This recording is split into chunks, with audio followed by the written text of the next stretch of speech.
Yes, Kenya. Tamu sana, tamu sana, tamu sana, yes. From the look of things, it appears the political heat is getting hot and hotter each passing day for Tanga, Kenya Kwanza Alliance. William Ruto and his team have for some times been complaining about Citizen TV.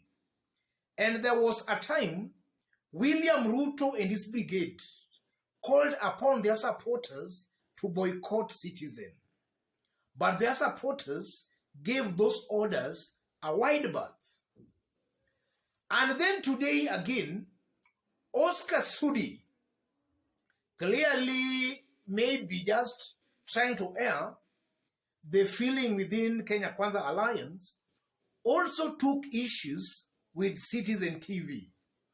Listen into this. Ukiona hii TV ingine ya Citizen TV, na mimi nataka munisikize vizuri nyinyi.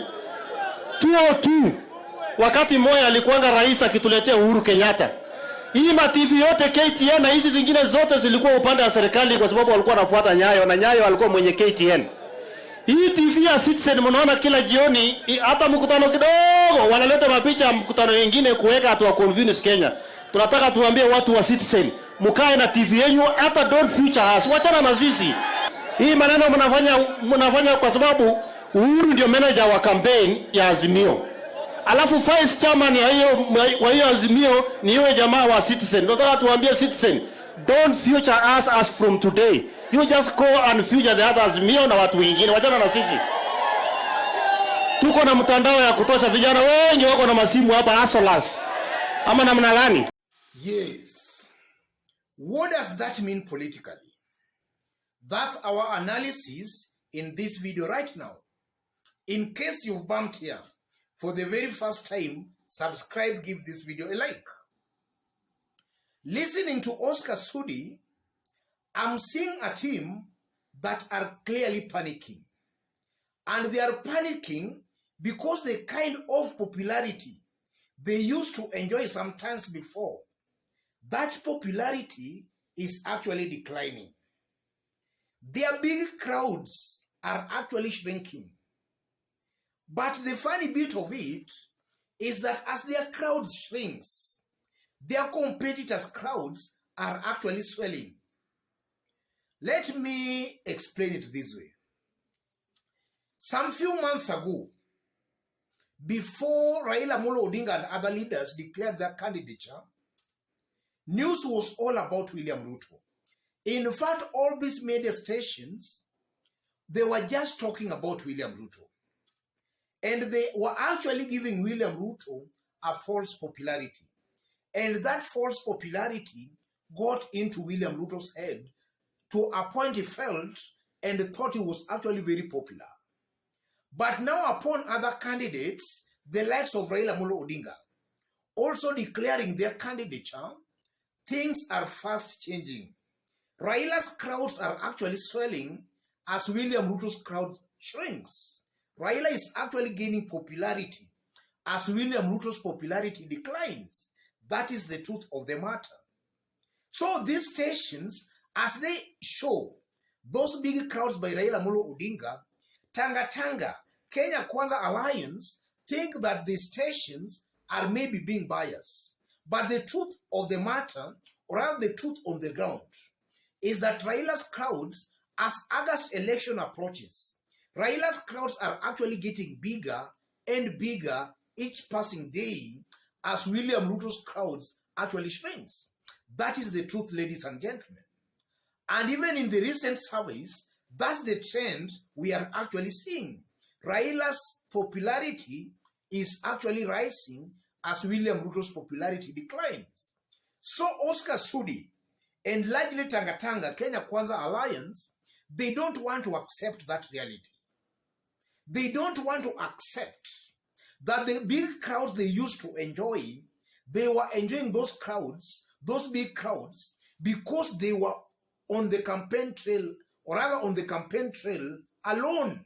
But now other candidates have also declared interest it's only commonsensical that their crowds has to shrink as their competitors actually swells.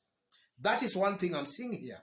Tanga have actually been living a lie. They were enjoying a false popularity. Now the true popularity, or rather their true popularity, is actually coming out. They are not as popular as they thought they might have been popular. Secondly, I'm seeing a team that is not strategic and not smart politically. I'm seeing a team that are just good in chest stamping and propaganda theatrics. But their political survival just depends on the goodwill of their competitors. And in the words of Niccolo Machiavelli, politics sometimes has to be dirty.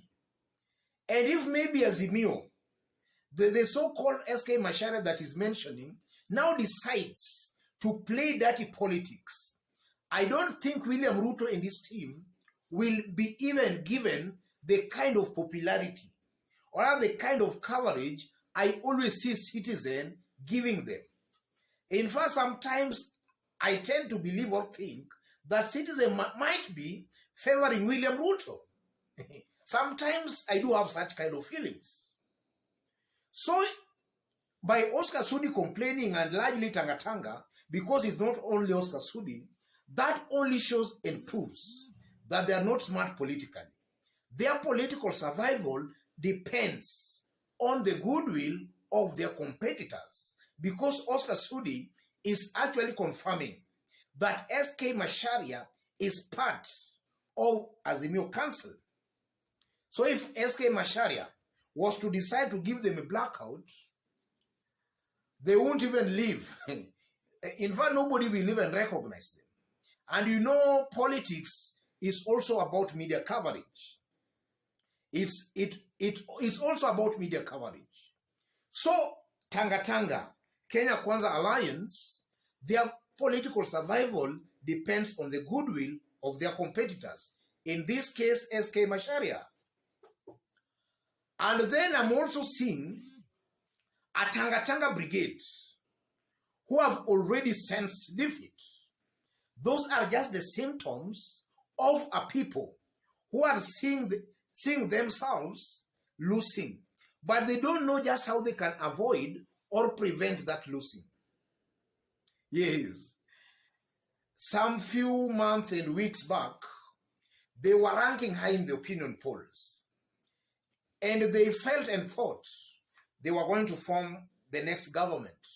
They saw themselves at State House. But now, about 2 months to the election, things are changing and changing very, very fast. And they just don't know on how they can stop that change. They just don't know. So those are just symptoms again of a people who have no clue on how to prevent their looming defeat. They are sensing the defeat actually coming, but they just don't know on how they can prevent that looming defeat. And I'm saying that because a good majority of you here I know will agree with me that if you remove the mountain vote from William Ruto is just but a shell. As things are today on the mountain, things are very, very slippery for William Ruto on the mountain. In fact, upon Martha Karua being picked Raila Amolo Odinga's running mate, there is a wind blowing towards Martha Karua. And that wind, if Tanga do not move with speed to contain that wind can actually blow them out from the mountain, or rather out of the mountain. And should that happen, then William Ruto's quest, or rather his bid, to make a serious stab at the presidency will just be but a pipe dream. Yes. And they are also sensing the mountain dumping them, and they just don't know again on how they can stop or prevent the mountain from becoming slippery. They are now just left to rant and to complain. Politics is just about to start. Real politics. Real politic.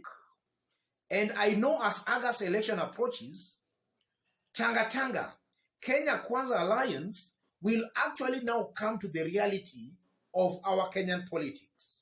That in Kenya, our politics is largely ethnic, is largely based on ethnic kingpinship. Tanga, William Ruto, will actually come to the reality that the mountain was just taking them for a ride. And that is something I've actually been saying and repeating in this YouTube channel. Otherwise, ladies and gentlemen, let me stop there. But before I stop, just as I did indicate when we were starting, in case you've bumped here for the very first time and so far you have not yet subscribed, kindly subscribe, give this video a like. To our fans and subscribers here, I'm very much humbled, very grateful for the kind of support you are giving me here. God bless you. God bless Kenya.